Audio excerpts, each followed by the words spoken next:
Mr. Arojinle, I'm one of your students now, but Ogawa, this time around, ẹ fuck up. Ẹ disappoint me gan. Kì í sí pé n tẹ́ sọ yẹn ló disappoint me, ṣùgbọ́n mo wò pé ó yẹ kí mọ̀ yín jù bá lọ. Yes, mo wò pé tó bá jẹ́ pé bó ṣe yé yín lẹ sì sọ yẹn, mo fún yín lẹ excuse. Màá wá ṣàlàyé báyìí, ẹ wá lọ bá research lórí tí mo fẹ́ sọ yìí. Èmi ò ready láti defend the Christian because kì í sí Christian nìkan lẹ sọ. Ẹ jẹ́ Christian náà wá jáde kó wá defend ara rẹ̀. Bó tèmi fẹ́ sọ tèmi, àsọmọ Mùsùlùmí. Ṣẹ́rí gbogbo àwọn followers tẹ rò pé tẹ bá níwọ̀n. Èmi ni mo jáde rí, tẹ bá rántí dáadáa. Mo ti jáde rí tí mo sọ wípé wọ́n sọ òyìnbó àti Arojinle. Àwọn yẹn nìkan ni mo rí lọ́mọ Yorùbá gidi tí wọ́n kọ́ wa lẹ́kọ̀ọ́. Ṣé pẹ́sìn là ń kọ́ lọ́dọ̀ yín ni? Ẹ̀kọ́ Yorùbá là ń kọ́ lọ́dọ̀ yín.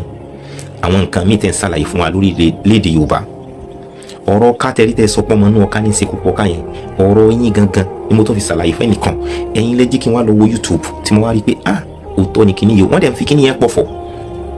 Mo mọ̀ pé àwọn private message tẹ́tí máa gbà. Mo mọ̀ wọn threat tẹ́tí máa rí. Kódà mo ṣe rí message yìí mo ní wọ́n padà break away because kò ṣeé ṣe. Ẹ lè come out láti deny tí mo sọ about. The truth is ẹ mọ̀ pé pressure pọ̀. That's why tẹ́ bá fẹ́ sọ̀rọ̀ ẹ mọ̀ manage. So mi máa advice yín. Tẹ́ bá ti wá mọ̀ pé ẹ ní fẹ́ kí pressure yẹn máa wà. Ẹ kàn máa kọ́yàn ní nǹkan tẹ́ ń kọ́ yẹn lọ. Ẹ má máa wọnú ọ̀rọ̀ ẹ̀sìn mọ́. Tẹ́ bá dẹ̀ advice a gift general. Ẹ má point finger at one particular religion. That is my advice for you. Because ẹni yẹn tá bá dẹ̀ wò àwọn Christian lọ dálẹ̀ níbo ẹ lọ gba research ta lọ́kọ́kọ́ tú Bible. Ta lọ́kọ́kọ́ tú Quran sí èdè Yorùbá sí Mùsùlùmí ni. Kí ló wá túnú Quran kí ló sọ pẹ̀lú Quran wa? Ọ̀rọ̀ yẹn ló gbé gbogbo àwọn comparative jáde.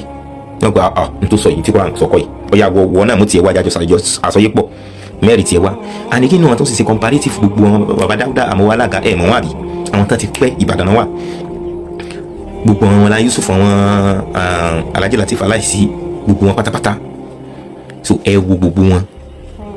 Include ẹjẹ àti Alhaji Jami Adegunwa Mala Yusuf Adepoju àti bẹ́ẹ̀ tí wọ́n pọ̀ lọ tó fi dàwọn táwa lé ní ẹ lọ wẹ́ni kankan tó ń ṣe wá sí tó wá sọ fún ọ pé lẹ́yìn tí a ti jọ sọ ọ̀rọ̀ mẹ́rin tiẹ̀ wá èmi náà mẹ́rin tèmi wá comparative nìyẹn abẹ́ ẹ̀ mà ti jẹ́ comparative ni lókè sẹ́wà gba Islam rárá o àgbà ẹ̀ sọ̀kalẹ̀ lórí stage rárá o ètò mo rí ti wá clear sí ni màá gbà ewu gangan ìyẹn wà lọ́tọ̀ now àtàwọn tí wọ́n ń jáde wọ́n wà kanlẹ̀kùn wa kókókókó àwa polówó ìyàn rere fún yín ni o ẹ sọ mùsùlùmí kan tó jáde lọ́nu ilé èèyàn kan rí tó ń lọ kanlẹ̀kùn wá sí ìta gbangba wọn ò sí tán Christian náà dẹ̀ sí crusade tó ibo lẹ ti wá rí tẹfà tó pé ẹ̀yin mùsùlùmí lẹ dálẹ̀ ẹ̀yin lẹ lọ báyàn lẹ lọ sọ ẹ fún mi ní fídíò evidence kan bí tí mùsùlùmí kan ti lọ báyàn pé ọyá lágbájá wá gba Islam tó o bá ti gba Islam kíní kan ẹ ló mú wa. àwa ìyá wà láàrin ọjà àwọn gbé máìkì wa àwọn gbé speaker àwọn tẹ fèsì ara ọjà Jésù nìkan lọ náà iye tó o bá ti gbà ọ lọ sínú náà ìlérú àbí náà kí náà máa ń sọ mùsùlùmí sẹ́rí mùsùlùmí kan tó bínú sí yẹn ni. why tí ó wá jẹ́ pé àmọ́ torí pa fẹ́ protect nǹkankan àwọn pé jẹ́ ń pé ọ̀rọ̀ sọ sáàjẹ́ sọ báyìí náà kí náà àwọn eléyìí ò rí dùn ló jẹ́ sọ pé disappoint me to me tẹ́ bá sì insist lórí ọ̀rọ̀ yìí so I will now but you are still my teacher mi ì lè rẹ́ ní fídíò yín kan kí n tiẹ̀ má gbọ́ kí n má react kí n má even though tó máa ń comment lé lórí dáadáa ṣùgbọ́n àwọn line kan wà no going area mùsùlùmí ni ẹ mùsùlùmí ni mí ọmọ pé ọ̀rọ̀ ẹ̀sìn mi lè fi ṣeré tí wọ́n ti gbọ́ ó ti wá sọ ó ti dùn wọ́n nú wọ́n ti gbọ́n tó fẹ́ wí kí wá ló wá bí.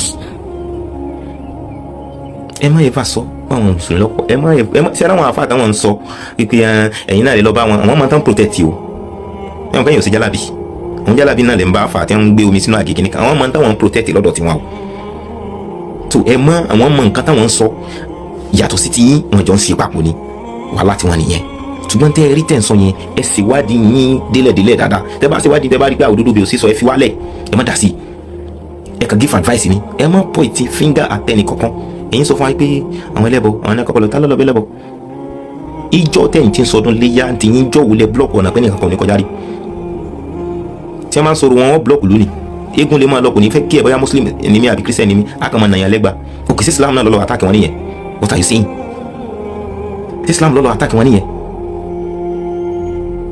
èmi nìkan kọ́ lè disappoint me it disappoint a lot àti ti àìmọye àwọn tó ti chat mi àwọ̀gá rẹ̀ kìnìkan mo ní kò rí bẹ́ẹ̀ Arojinle dá sí tí wọ́n rò pé káwọn náà fi contribute bọ̀ ọ́nà àtẹ́gbà fi contribute wrong ẹgbẹ́ gbé mo ní 1 million followers mo ní kìnìkan gbogbo ẹ̀ pátápátá á fi ilẹ̀ sáyé àlọ́ ni mo fúlàní hun mo fún kìnìkan síbẹ̀ yìí náà lè mọ́ sí wá sí tẹ́rì ọ̀rọ̀ ẹranko tẹ́ mọ́ adé fi sí wá sí bí bàrí ṣe kìtó àti bàrí tó kì mú fúlàní hun àti mú fúlàní hun tẹ́jọ kẹra àwọn dààmú àwọn sínú olówó ìnímọ́